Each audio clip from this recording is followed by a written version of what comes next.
Most people, to echo the words of Henry David Thoreau, are leading lives of quiet desperation and go to the grave with the song still in them, and I find that tragic.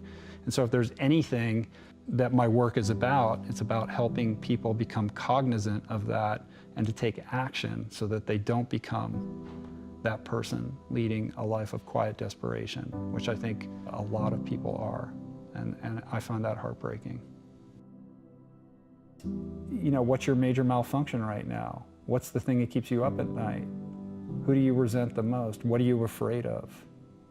What do you want to achieve? What do you think is in your way? I'm not here to tell you what to do or how to live your life, but I believe in your greatest expression, and I'm going to hold space for you. I was a daily drinker. I was drinking vodka tonics in the shower in the morning and hiding drinks throughout the day, and ending up in blackouts, and I burned every bridge that I had. I was virtually unemployable at the end. I was sleeping on a bare mattress in a crappy apartment with no furniture in it.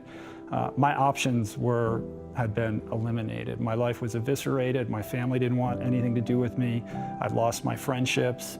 I had no way forward, and I just continued to dig that hole deeper and deeper and deeper. When I was 39 years old, on the cusp of turning 40, I was 50 pounds overweight. I had been an athlete in college, but that was very much in my rearview mirror. It was in my past. I was a junk food addict. I was not taking care of myself physically, mentally, or emotionally. And I had a health scare shortly before my 40th birthday. I decided to change my life. It didn't happen overnight.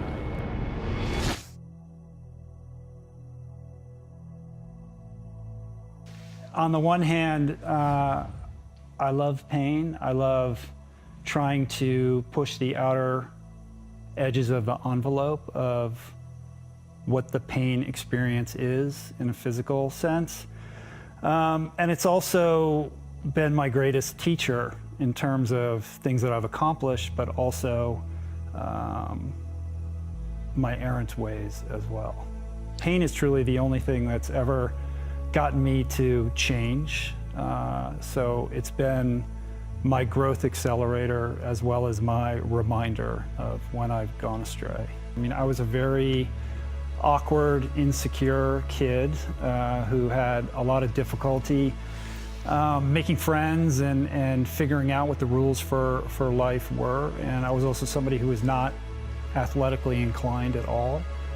I was the kid with the eye patch and the headgear, picked last for kickball and all of that.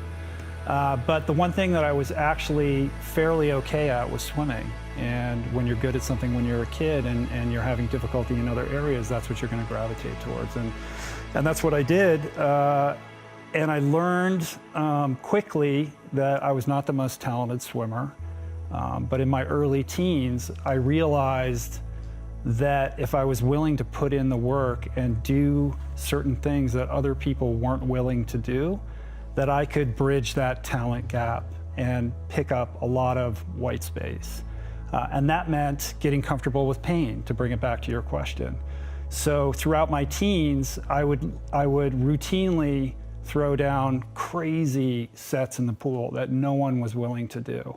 And I was doing it because I knew I wasn't the most talented, and if I wanted to compete at the highest level, that's what would be required.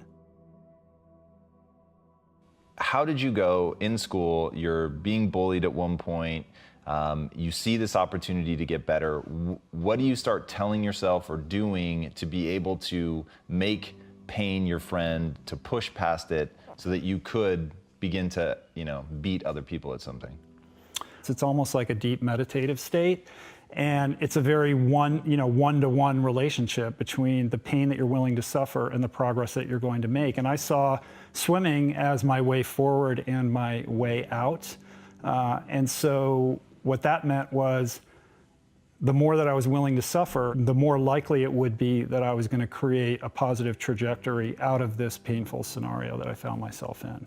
I would have a vision board where I'd literally write those times out in very large block letters with a magic marker and put them above my bed or on my mirror in my bathroom, and constantly reminding myself and reinforcing myself about why I was doing what I was doing. So I don't know that I would have called it a vision board at that time. It was more of a practice of engaging in aspiration. Like I had pictures of all my heroes and all of that, and I think intuitively I was looking towards a better life for myself. I was somebody who by the time I was 18 years old, was an individual who had a lot of promise, and there was a lot of people very invested in my future. I graduated top of my class in high school. I got into all the colleges I applied to, all the Ivy Leagues. I was a top-ranked swimmer, competing at the very highest level, world ranked, the whole deal.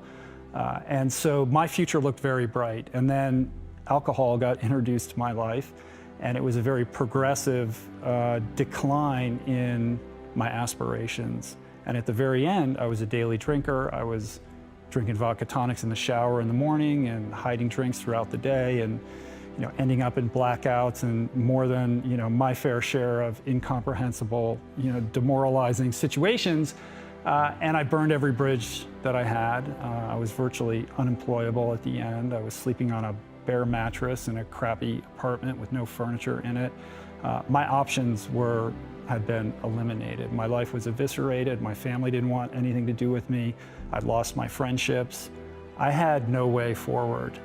And I just continued to dig that hole deeper and deeper and deeper until one day I had that moment that you hear with people who are in recovery, that moment of clarity where I realized I just couldn't live this way any longer. My elevator had gone down to the bottom floor.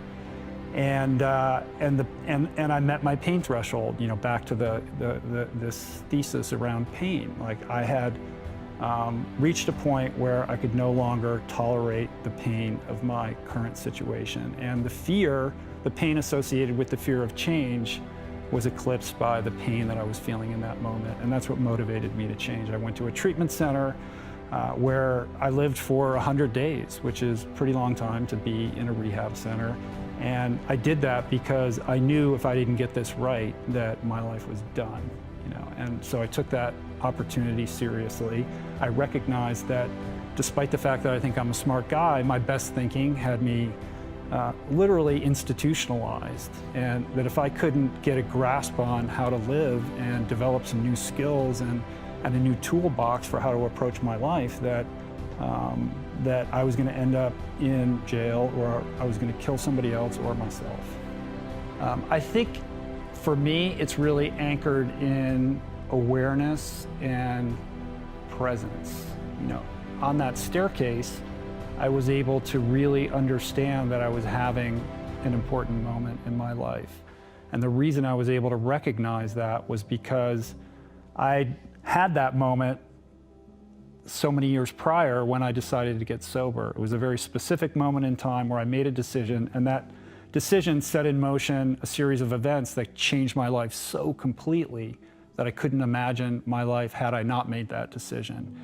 And I was able to see and understand and recognize that once again I was being visited by just such an opportunity. It was something that I could feel inside of me. And I think it's because I'd learned to be present, to be aware of myself and my environment. And one thing I always talk about is the fact that, I'm not anything special with this. I think we're all visited with moments like this in our life, that if we can develop that, the wherewithal to have the awareness around the circumstances surrounding whatever event it is, that you can leverage that crack, in the door to make some significant changes.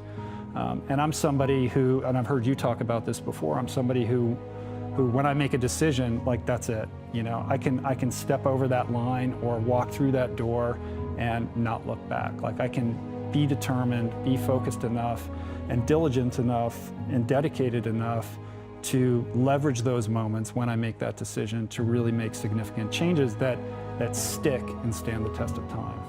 I mean, for me, I try to keep it as simple as possible. It's about making a decision. And when I make a decision, that decision is done. I've done it with diet, I've done it with fitness, I've done it with my profession. And the more simple I can make it, then the easier it is to adhere. We're so conditioned, Tom, to avoid pain.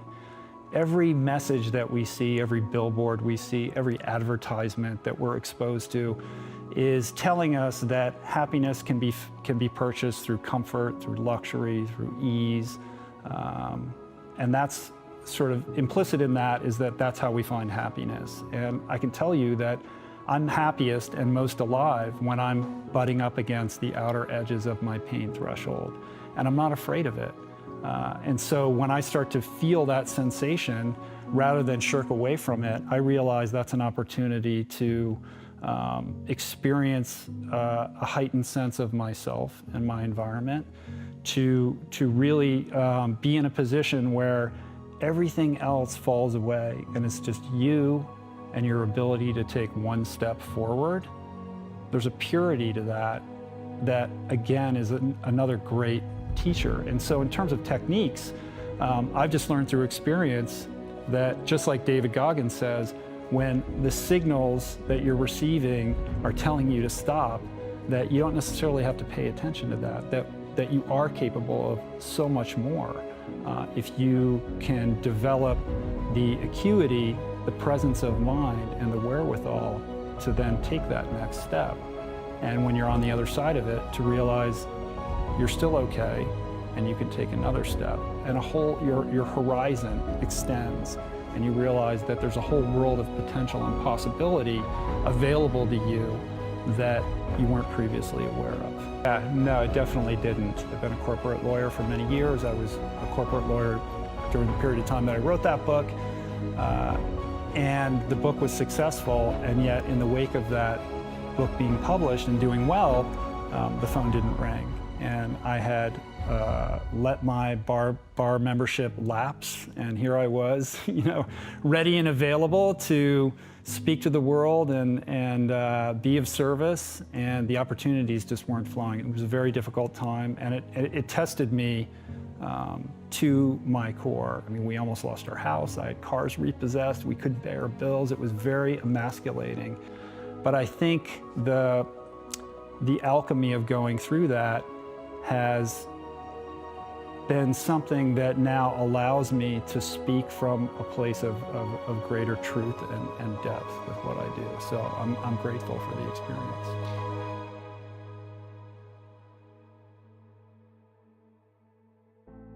The part that really hit me was when you said that you guys couldn't even pay for your trash to be taken away, and that's when I realized, okay, wait, this wasn't like things are tight. Mm-hmm. This was like, we can't pay $60 for our garbage to be picked up. It was the worst. I mean, so embarrassing. It was so incredibly emasculating. Yeah, we went through periods where we literally barely had enough money to put food on the table, and we couldn't pay to have our trash removed, and they did. They came and they took the bins. And then we were compelled to then put our trash in the back of our crappy, beat up minivan and find an empty dumpster to dump the garbage. It was not easy, man.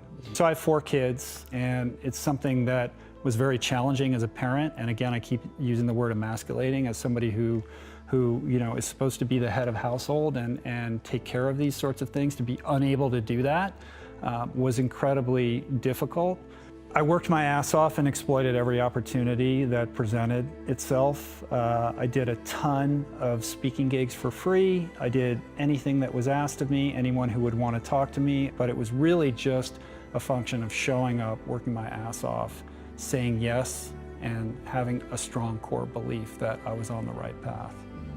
I was somebody who for as long as I could remember, was pursuing the traditional notion of the American dream.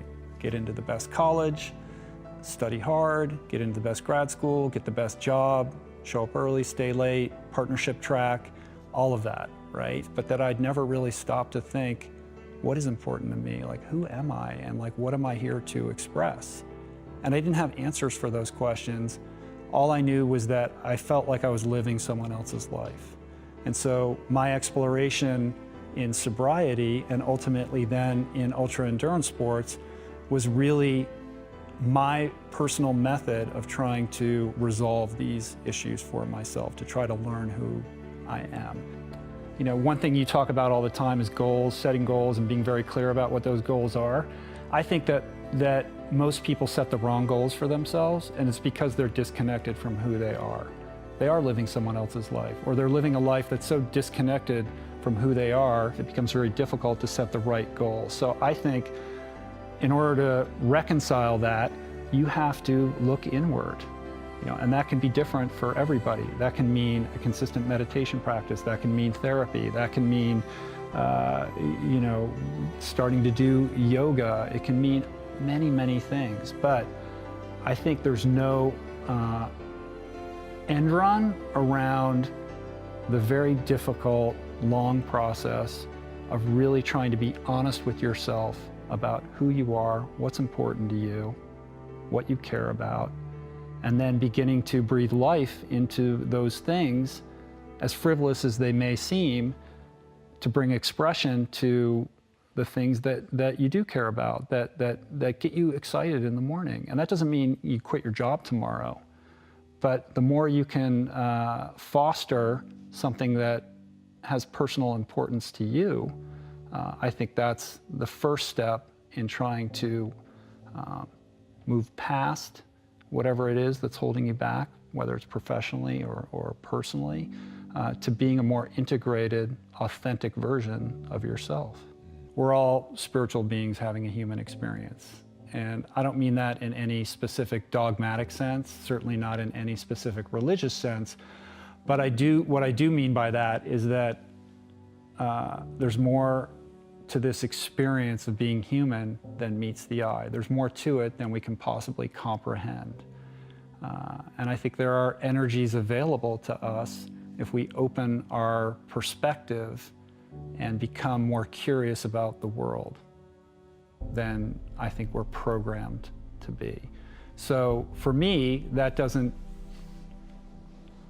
I don't define that by any particular specific spiritual approach, other than that it provides my experience as a human being with a little bit more awe and wonder than I used to have.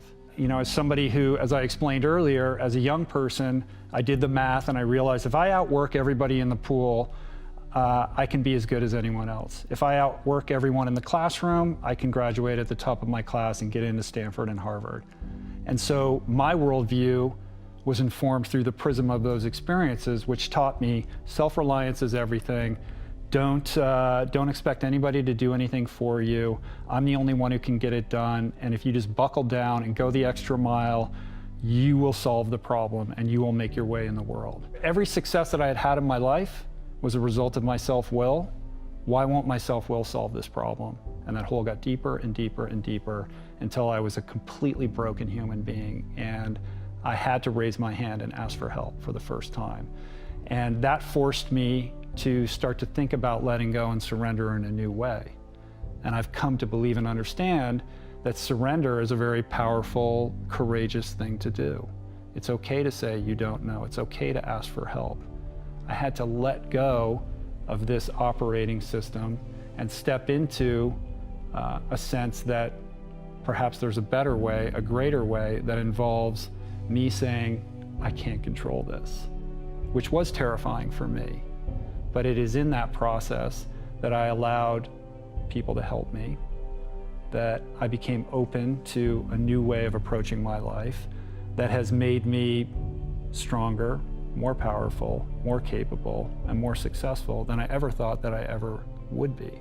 It goes back to what I was saying before about people picking the wrong goals for themselves because they're not integrated. They don't know what their values are. They're not clear on what's important to them.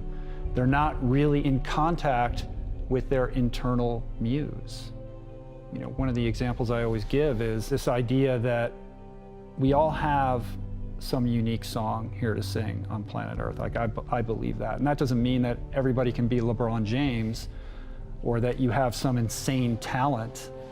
But I believe that there is a unique blueprint to every individual, and our job here, you know, in our short time on this planet, is to discover what that is and to work towards expressing that to the best of your ability. You know, we all have a unique song, And I think most people, to echo the words of Henry David Thoreau, are leading lives of quiet desperation and go to the grave with the song still in them. And I find that tragic.